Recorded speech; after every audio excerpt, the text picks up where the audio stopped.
हाय, मेरा नाम है आशीष और आप देख रहे हैं दी लल्लन टॉप। 2 फरवरी की रात से ही ट्विटर गर्मा गया है। पहले रिहाना ने किसान आंदोलन पर ट्वीट किया, फिर और भी विदेशी सेलिब्रिटीज भारत के किसान आंदोलन को सपोर्ट करने के लिए आगे आ गए। उसके बाद बारी आई इंडिया के सेलिब्रिटीज की। ट्वीट करके आग्रह करने लगे कि दूसरों के फैलाए प्रोपेगेंडा में ना आए, देश की एकता को बनाए रखें।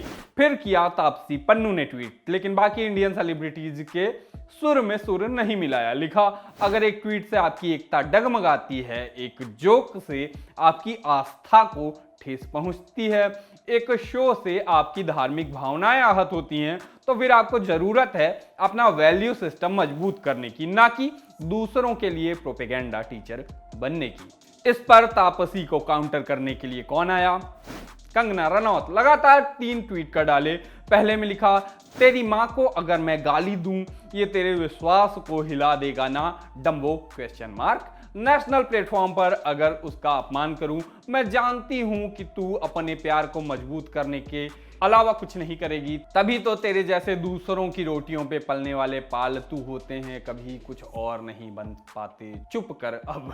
बाद में कंगना ने खुद ही ये ट्वीट डिलीट कर दिया। आगे किया दूसरा ट्वीट, लिखा, बी ग्रेड लोगों की बी ग्रेड सोच, किसी को भी अपनी जन्मभूमि और परिवार पर उसके विश्वास के लिए खड़ा होना चाहिए, यही कर्म है, यही धर्म भी है। फ्री फंड का सिर्फ खाने वाले मत बनो, इस देश का बोझ, यही वजह है कि मैं इन्हें बी ग्रेड कहती हूं, इन मुफ्तखोरों को नजरअंदाज करो।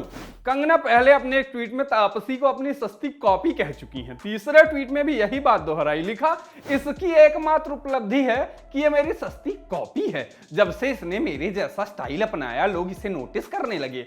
लिब्रू ये जानकर खुश हैं कि ये न केवल सस्ती बल्कि अत्याचारी, बदसूरत और राष्ट्र विरोधी होने के लिए जरूरत से ज्यादा तैयार है। इस तरह की बेवकूफ और अनाड़ी कभी नहीं देखी। कंगना के ट्वीट्स के बाद लोग तापसी के सपोर्ट में उतर आए। मामी फिल्म फेस्टिवल की क्रिएटिव डायरेक्टर स्मृति किरण ने तापसी को क्वीन कहा, जिस पर तापसी ने हंसते हुए जवाब दिया, अरे इस शब्द का तो कॉपीराइट पेटेंट है, ठीक घुंघराले बाल और हर बात पर ओपिनियन रखने वाले इंसान की तरह। इसके बाद तापसी अपने फैंस के ट्वीट्स का जवाब देती रही। हालांकि उन्होंने कंगना को कोई जवाब नहीं दिया, पूरी तरह इग्नोर कर दिया। ये खबर इतनी ही कंगना गाथा इतनी ही। ये खबर आपके लिए लाए थे हमारे साथी यमन। ऐसी खबरें भी बतानी पड़ती हैं कि सब कुछ रिकॉर्ड में रहे, 4 साल 5 साल 10 साल बाद याद किया जा सके कौन कब क्या कर रहा था। शेष जो है आप समझ ही रहे हैं। मैं आशीष हूँ, कैमरे के पीछे हमारे साथी हैं राशिद। हम चले। अब रोज दोपहर 12 बजे लल्लन टॉप लाएगा मैटनी शो, सिनेमा का कंप्लीट शो, जहां सनसनी नहीं सेंस होगा।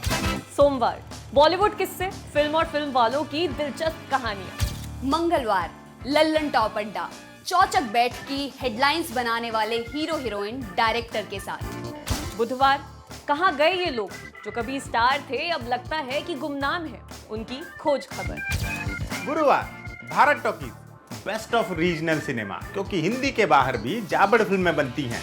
शुक्रवार स्पॉटलाइट, हफ्ते की सबसे बड़ी सिनेमा न्यूज के हर एंगल पर फोकस। शनिवार को होगा बरगद, फिल्मों के महारथियों से तसल्ली से लंबी बात, सुकून और समझ के साथ। और रविवार को होगी सिने वेला, वेला यानी कि पीरियड, कक्षा, क्लास।